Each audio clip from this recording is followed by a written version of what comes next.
12 years during that period. I wrote 8 manuscripts. 5 went to New York publishing houses. They were rejected 85 times. I made it on the 86th time, 12 years after I started. So I'm the living proof you can do it. So you don't want to make excuses. If you want to achieve, if you want to be a published writer, if you want to develop an audience and tell stories to people on a wide scale, then you've got to get the discipline in place to produce the product. And you have to teach yourself how to do that. And during that 12 years of rejection, I taught myself how to write a novel in 1 year. And you have to do the same thing. It all depends on what you want. If you're just writing to write, and by the way, the vast majority of writers, that's why they write. They just want to write. But if you're writing to become a commercial fiction writer, then it's a whole different story. And requires a whole new level of discipline, I would think. Absolutely. And that whole time you were doing the 12 years and 85 rejections, you're practicing law full time, right? Absolutely. And I wrote 7 novels still as a lawyer. I did not quit as a lawyer till novel 8.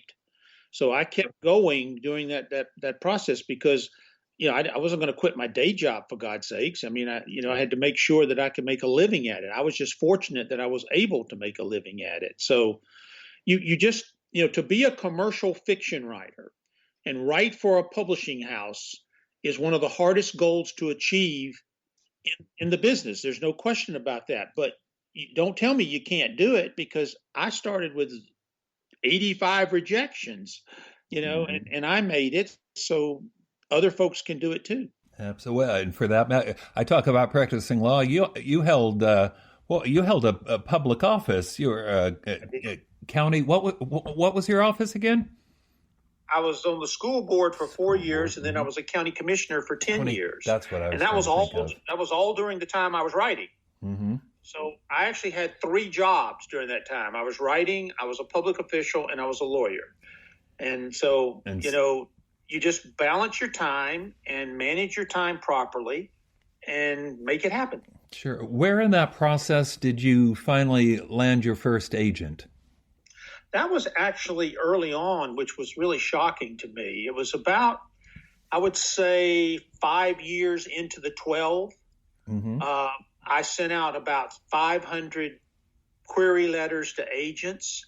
I got about 10 back that were kind of, lukewarm interested. And then one took me, which is a miracle, because getting an agent is probably harder than getting a publisher. And that's even true today. That's still true today.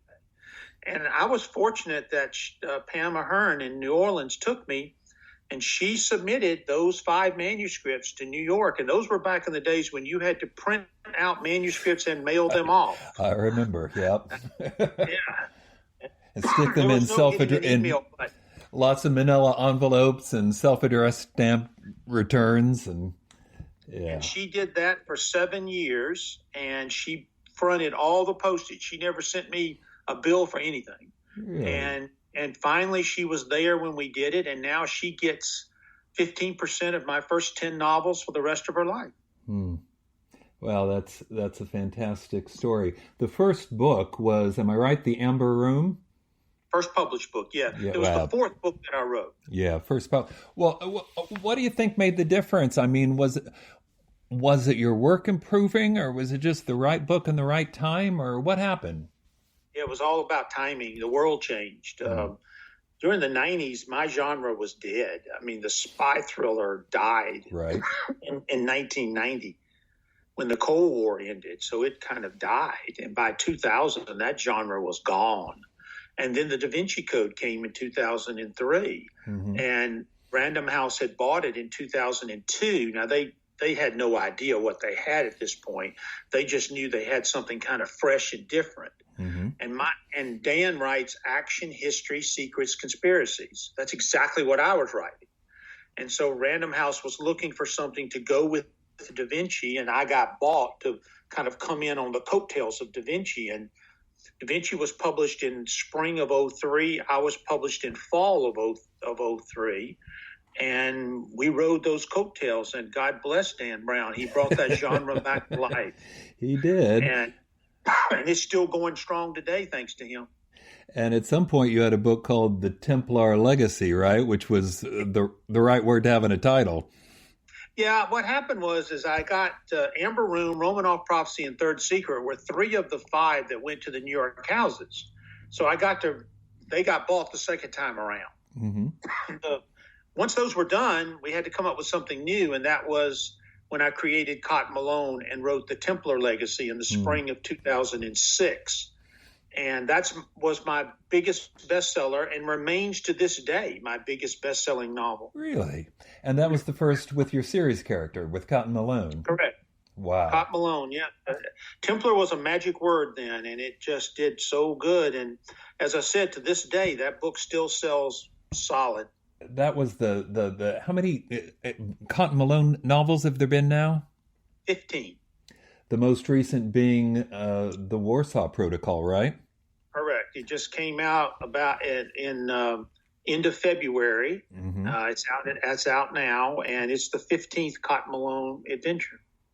Out now. It's on the New York Times-bestseller list as we're speaking. I was very fortunate. This one made it to number 2, and I was very fortunate to get to number 2. It's really cool. Yeah. What do you think of as, what lessons have you learned along the way after having done, at least 20 novels now?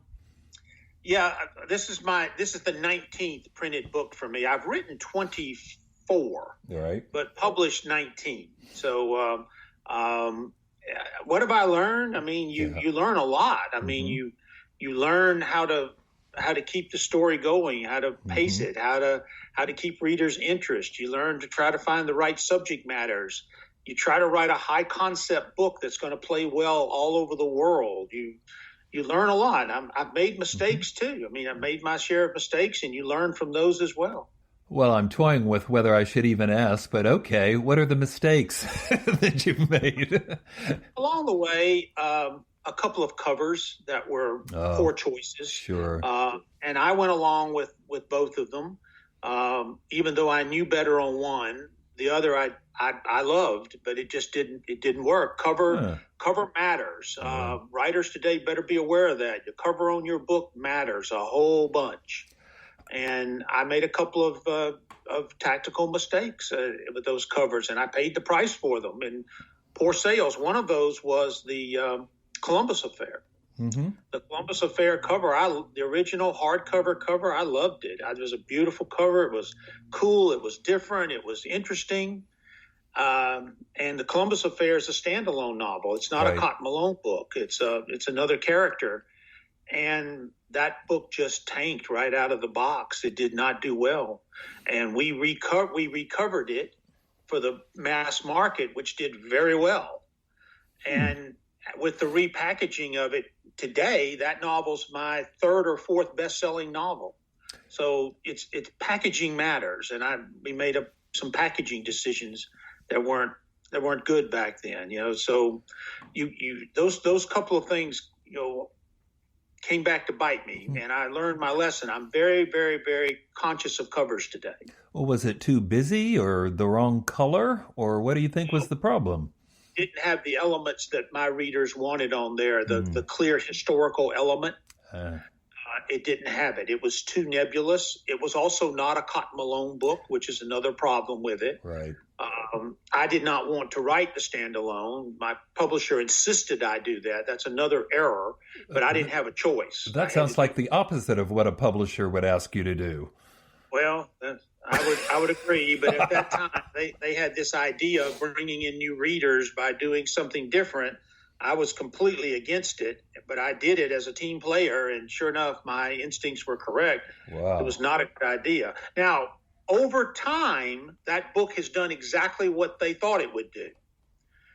People read it, love it, go pick up the other novels. Because it's a different character. It's a guy named Tom Sagan. He's an ex-journalist, but the book is action, history, secrets, conspiracies, just like Cotton Malone. It's a terrific novel. I love the novel because it deals with something with Christopher Columbus, something out of the island of Jamaica that's real, some really cool stuff. And, over time, that book has done really well and has driven people. If you go to the Amazon page for the Columbus Affair and look at what people also buy, it always includes all of my Cotton Malone books. So in the end, they were right. In the long term, they were correct. In the short term, no, it was a disaster. You talked a minute ago about the importance of keeping the story going. Do you find that more challenging? I mean, you've done this 20 plus times now. Is it, you can't just have somebody pull out a gun every time you need a chapter end? No, it's becoming much more of a challenge because after 20 books, you've kind of run out of things you've done. You've got to come up with new, fresh things, and it gets harder. I was told once that the longer you write, the harder it gets, and they're absolutely correct because you get a little better mastery of your craft, and you produce a better manuscript, no question. But the originality begins to suffer, and you have to stay fresh. The one thing you don't want to do is the same thing over and over again. Right. You had a book which ends with, and I apologize for not remembering the title, but just when you think Cotton's going to get to sit down for a minute, he basically hears a noise downstairs, grabs his gun, and that's the end of the book. Yep, I did that. Which one was that? I believe that was in the Charlemagne Pursuit, and I ended it that way. The story's over. Everything's over. Everything's tied up. There's no loose ends. There's a break, and then he hears that noise, grabs his gun. I ended it. Then I started the next novel at that moment. Sure. And it worked great. It was wonderful. I just did it again in the Warsaw Protocol. In the last year's book, the Malta Exchange. I did it there too, with it all being over. Cassiopeia and Cotton are in the restaurant, and Danny Daniels shows up. Look on his face, there's trouble, book ended. Next book starts right at that moment.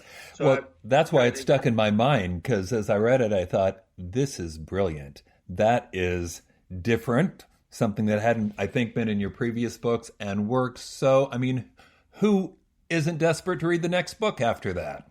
Well, that's what you want to do. The one thing you don't want to do, and I would caution writers with this, is you do not want to leave a story element of that book hanging on at the end. Right.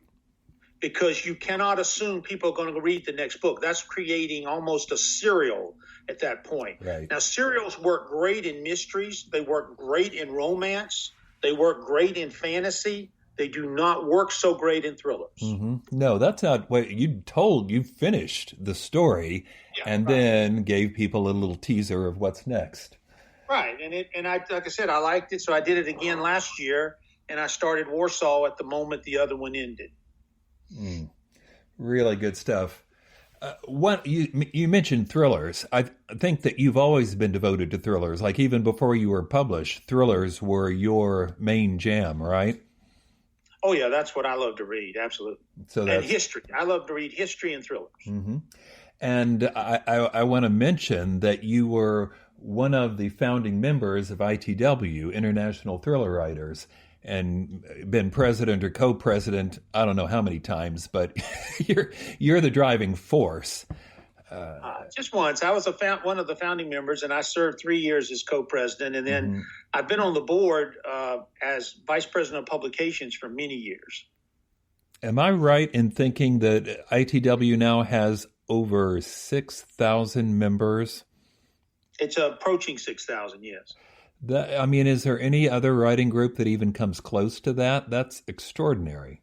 I don't know how many are in MWA now. I don't know the answer to that question. I know that when I was president, we had about 300 members. Because I was president in its infancy when it first started. When I left office, we had about 1,500 or so.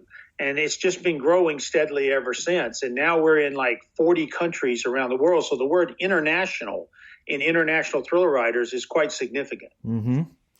And am I right in thinking the organization still doesn't charge dues? Not a bit. We got rid of those in 2007, I think. We support the organization from our publications. We've been very fortunate. We've had some very successful publications that have made us a lot of money. So the organization is properly endowed. Fantastic. Steve, thanks so much for being on the podcast. Great to be here, Bill. You can probably see why I wanted Steve Berry to be on the podcast. For that matter, why I've